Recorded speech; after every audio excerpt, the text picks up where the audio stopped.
And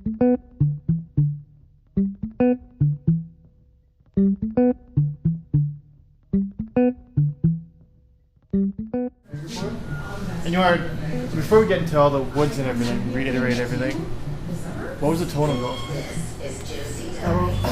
I thought it was a really nice build, something that you guys don't do a lot of, but something that you do well by net through.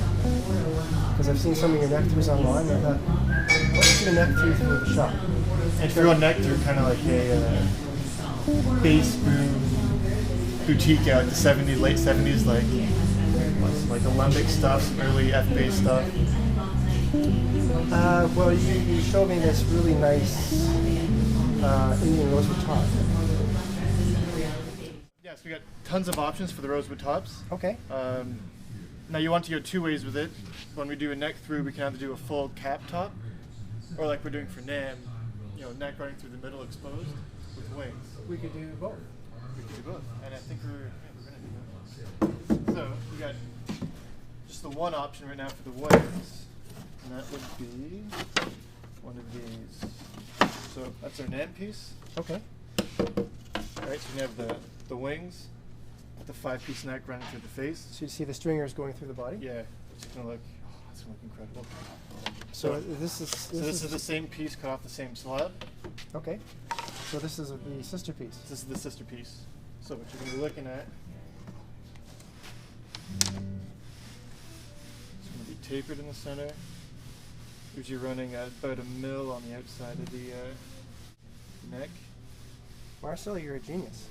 Look at that. Isn't that sweet? Or you can move it up. Although I don't know, if you're, I like to keep some of that color in there though, right? Like if you go too high up, you're gonna catch some of that cool figure in there. Although I like the color of the rosewood too.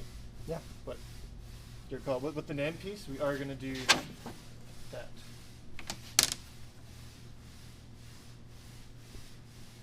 It's amazing how two pieces of wood from the same block can have so. I know, right? Like it's the same figure. It's just it's got a different color behind it, right? Like the further down a piece of wood you go, the more the grain changes. Yes, interesting. Yeah.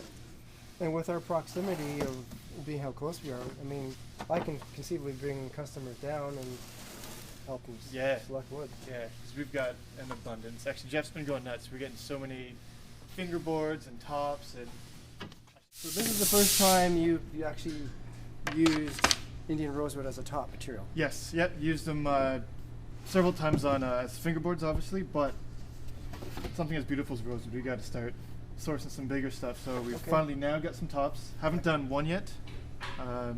First is going to be the NAM base alongside, I guess, both of yours. The NAM sister. Exactly, NAM sister and your own. Oh, that one, I can't wait to get to that one. Okay, so some options. Okay.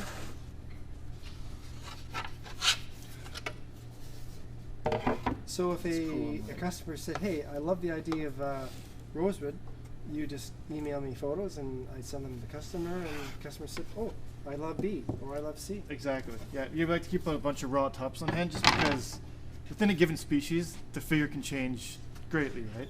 So we've got a pretty good system online with all of our raw available tops. Okay. But we're only human, only a few of us, so it's not always up to date. So just just shoot me an email, give me a call. Might have something special, kind of not hidden away, but maybe not on the website yet. Ooh, I'm liking what this is. Boom! Ooh, look at that. Unbelievable. So that's going to be the full top build we were talking about. I could make a base from this top. I think you could. I think I should. And if we I think you better let George do it. I got some plain stuff here, which you just recently cut up. Okay. I don't know, different strokes. Depends who you are. This looks pretty cool. It's sort of like a straight grain with almost a little bit of sapwood down the center, if you would call it sapwood. But Yeah, it got a little different coloration there, and it's not. It might not seem the coolest as is, but if we hit it with some acetone. So acetone will give you a fairly good approximation of what the wood look like finished. once it's got some of the crystal varnish on there, just as is, looks a little Bland? to be desired. But just soak this here. Not really stinks, but Really soaks Here we go, into the ready? wood. try to get a bit more.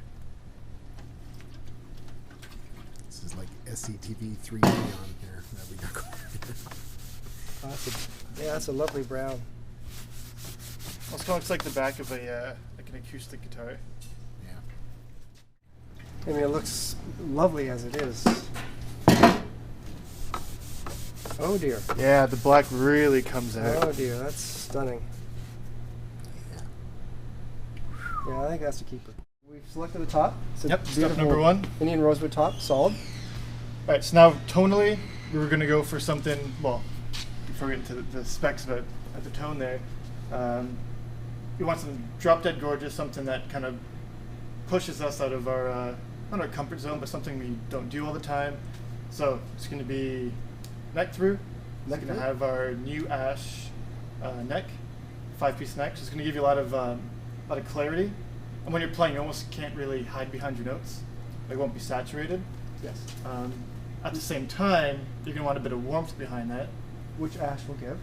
which the Alder will give in the body, and the Rosewood top, Yeah. definitely. Do you find an ash neck will give you a little bit more warmth as opposed to a maple neck? No, the ash neck will give you a lot more clarity. It's going to give you actually a scoop mid-range, very tight bottom end, super clear high end. So really percussive, amazing for slat. Okay. Yeah, but we don't want it to be hi-fi, I guess you can call it.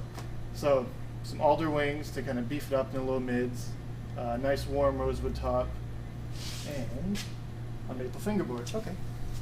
What do you have? Now you've started using roasted maple.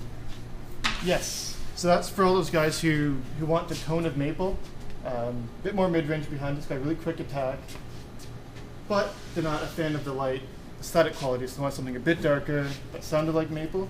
So we've got roasted maple now.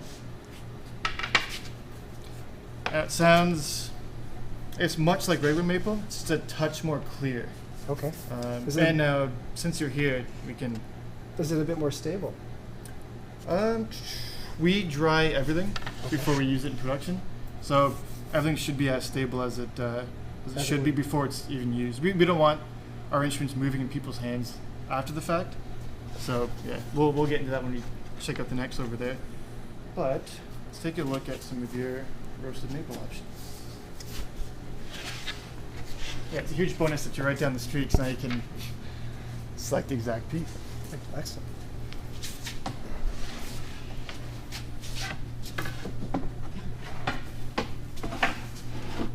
So all of these are going to be big enough for BN5. You can just take your pick. Now, do you tap the wood? Oh, just to hear the tonal quality? Yeah. Yes, actually. I'd say it sounds like roasted maple. Okay. Yeah, no, it should have a nice ping to it, nice sustain. And that's all done before we have our options laid out here. Okay. So these all sound great. They'll all fit your build. Now it just depends what kind of figure you're looking for.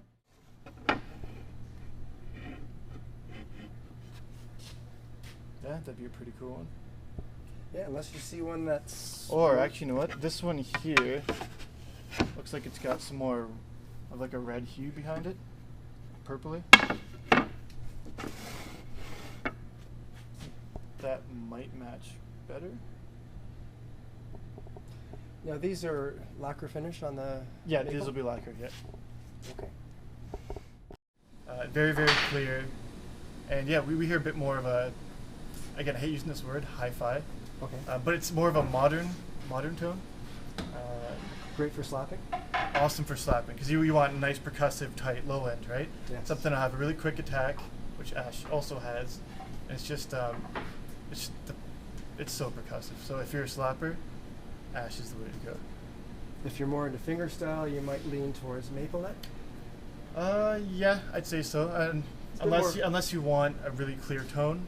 Personally, when I play fingerstyle, I want something a bit warmer. I like to incorporate, rosewood and maple and alder in the body. So darker woods, but It's not to say you can't slap on a No. passive Alder Rosewood P bass. That's a really cool tone. Shouldn't be slapping on that, but I think it sounds awesome. All right, so here we're looking at. Yeah, so Necks. now we've got all of our necks cut and dried. So as I was mentioning before, we want our wood to be dried and cured in production before we use it, before we build it and send it to Hong Kong. And so we'll cut everything, let it dry for a couple months, glue it up, let it dry for a couple months, which is why our neck through 5-piece builds usually take a couple months longer as well. Especially now considering we're talking about ash, which Right. we don't normally have stocked. So that will add about 4.5 months to the build. Okay. We do have one glued up.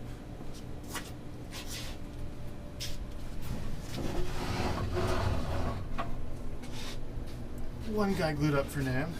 Okay, so we've got a 5-piece ash neck. Yep, quarter sawn. What's on? What would the is that? Those are ebony? ebony. Well, then ebony veneers. So you can get thicker veneers if you want. Yes. we Oh, I can see do one. I see one hiding in there. Salt. Okay. Do a thicker Wenge veneer. Okay. Now, do you think the wood type for the veneer makes a difference in tone, or is it more aesthetic? There might be a lot of people who tell you there will be a difference. Honestly, we like to think we've got pretty good ears, and we don't hear a difference in Okay. in the veneered species. Okay, so you have Wenge, you have ebony, And we've got Bubinga. Bubinga.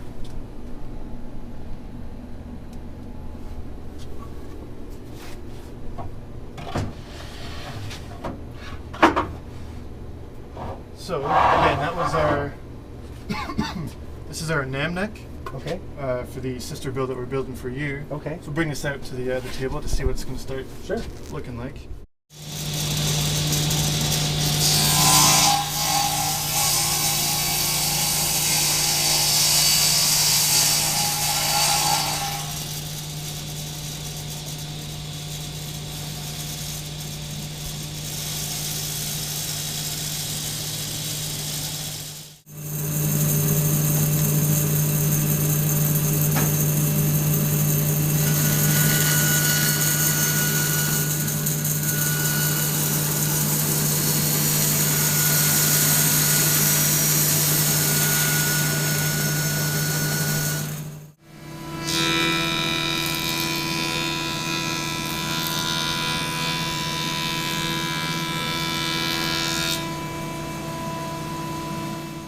Snap, but not too bright. Yeah. Just to maybe get away maple. from too much of the blossom and bloom of alder. Yeah. Just give it a little bit Yeah, of a I really like the ash alder combination, but you've got ash here already. Okay. That's my consideration. If that was maple.